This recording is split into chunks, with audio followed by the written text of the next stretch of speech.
I covered the debt to keep our home. By morning, he was gone without a word. That sentence still follows me every time I turn the key and step into an empty house. Stick with me while I share my story, and if it touches you, don't forget to support our channel by hitting that subscribe button, dropping a like, and sharing it with the people you care about. My name is Lyra, and I never thought love could disappear overnight. I believed marriage meant standing together when things fell apart. When the bills stacked up and the bank threatened to take our home, I chose to fight. I used my savings, signed my name, and carried the weight alone because I trusted my husband. He looked me in the eyes and promised we would face everything side by side. That night, I went to sleep exhausted but hopeful. By morning, his clothes were gone, his phone was silent, and the man I sacrificed everything for had vanished. No goodbye. No explanation. Just debt, silence, and a truth that changed me forever. I entered a union believing balance held us together. At the start, life felt calm and predictable, nothing dramatic, nothing loud. Our days followed routines that made me feel safe, as if the ground beneath us was solid. I carried responsibility through spreadsheets, invoices, and quiet office nights that drained my energy. Meanwhile, my partner chased big ideas, always promising the next plan would finally work. Those plans changed often, yet results never appeared. I told myself patience mattered. I told myself support meant staying silent when doubt crept in. I believed love meant carrying uneven weight without complaint. While I managed certainty, he lived on hope and talk. I ignored the warning signs because harmony felt more important than questions. Looking back, I see how confidence blinded me. I believed words more than actions. I believed loyalty would protect me. That belief shaped every choice I made before everything collapsed. Late one evening, a letter came that made my stomach drop. It wasn't ordinary mail, it carried urgent threats about losing our home. The words on the page were sharp and final, impossible to ignore. When I confronted him, the truth spilled out in fragments. Kate admitted he had borrowed money in secret, made poor choices, and neglected obligations that now endangered everything. The reality hit me hard. Weeks, maybe days, separated us from losing the place we built together. He looked at me with pleading eyes, promising to make it right if I stepped in. Just this once, he begged, framing it like a temporary fix, as if my help would erase years of mistakes. I felt the weight of responsibility crash onto my shoulders. The safety I assumed in our life vanished in an instant, leaving me with a decision I hadn't anticipated and a fear that burned hotter than anything before. I drained every reserve I had carefully set aside for emergencies. The account I had grown over years, meant for future security, vanished in a few frantic decisions. I agreed to monthly obligations I hadn't planned on, putting my name where both our futures now rested. Every signature felt like a gamble, but the thought of losing the home I loved made it necessary. I carried the weight silently, letting exhaustion and worry settle in my bones. He stayed close, murmuring reassurances, wrapping me in arms that felt warm but fragile. Tears slipped freely, a mixture of fear and hope, as I listened to him speak of rebuilding a life that now relied entirely on my choices. Each sacrifice was heavy, yet the thought of preserving what we had built kept me moving forward, even when every step felt uncertain and lonely. Sunlight filtered through the blinds, but the warmth I expected wasn't there. The space beside me felt hollow, a sudden emptiness I couldn't ignore. Drawers and shelves that once held his things were mostly bare, as if he had vanished in the night. Attempts to reach him failed, calls went straight to voicemail, messages unread. I searched every corner, hoping for some explanation, some sign that this was temporary. Nothing answered me. No words, no explanation, no trace of the promises he had whispered just hours before. Only the quiet hum of the house around me, heavy with absence. The reality crashed in. The person I trusted most had disappeared while I bore everything alone.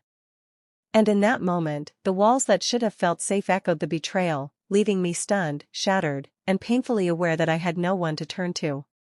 A few days passed, and the pieces began to fit together.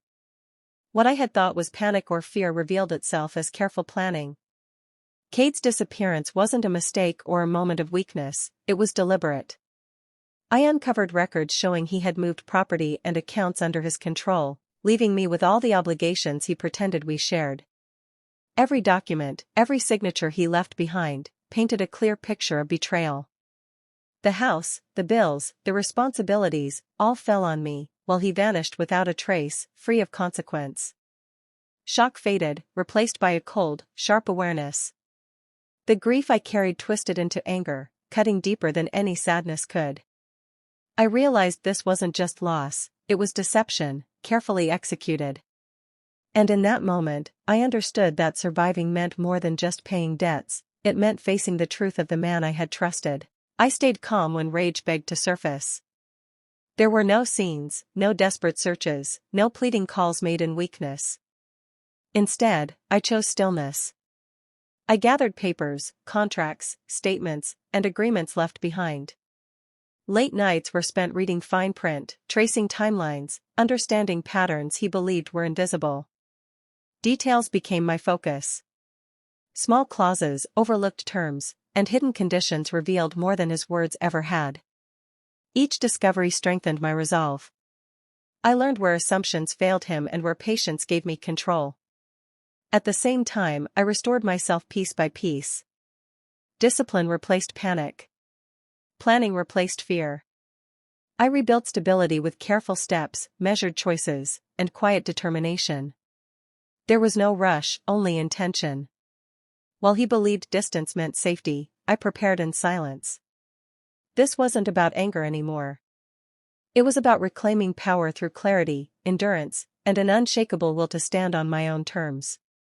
He underestimated me completely, believing my silence was weakness. Kate assumed I would simply endure, that his schemes would stay hidden forever. He didn't realize I had memorized his patterns, recognized his tricks, and understood the way he covered tracks. I traced every transaction, every transfer, every small decision he thought was secret. Lines of paper revealed a map of his choices, each one a doorway to the truth he hoped I'd ignore. With careful attention, I connected the dots he left scattered in haste. This time, I didn't stumble blindly. I used knowledge he had given me, intentionally or not, as my guide. Every discovery, every record, every step of his escape became part of a strategy. I turned his confidence into vulnerability. Slowly, methodically, I made the path lead back to him. The tables were no longer tilted in his favor, they were mine to control completely. The outcome arrived quietly, without raised voices or dramatic confrontations. There were no accusations spoken aloud, no emotional outbursts to give him satisfaction. Instead, results unfolded through formal processes, written proof, and obligations he could not escape. Everything he tried to hide resurfaced in orderly fashion, undeniable and complete. Ownership remained with me, secured through diligence and endurance. The place he abandoned became proof that his choices failed. Meanwhile, the future he tried to secure slipped beyond reach, restricted by his own actions. There was no celebration, no relief-filled laughter. Only a deep sense of closure settled in. What I felt wasn't triumph fueled by anger. It was calm, steady, and absolute. Nothing needed to be said between us ever again. The balance shifted permanently, without spectacle or cruelty. In the end, accountability spoke louder than emotion. What he lost could never be reclaimed, and what I gained was something far greater than victory, peace that could not be undone. Now, the house stands quietly around me, filled only with my own steps. I move through each room with a sense of control I never felt before. The weight of fear and doubt has lifted, replaced by steady confidence. Every challenge faced, every sleepless night endured, has shaped me into someone resilient and aware. He believed leaving would erase his mistakes, but it only revealed his true nature to me. No mask, no charm, no promises could hide the choices he made. I see clearly now what loyalty and trust really mean, and what it costs when they are broken. The lessons are hard, yet invaluable. I've discovered that protecting yourself sometimes requires difficult decisions, even when it means letting others face consequences they earned. Life continues, stronger and unshaken, built on the foundation of the strength I found within myself. Do you think I did the right thing by standing my ground, or should I have trusted him one more time? Share your thoughts in the comments, I'd love to hear your opinion. Don't forget to subscribe for more stories like this.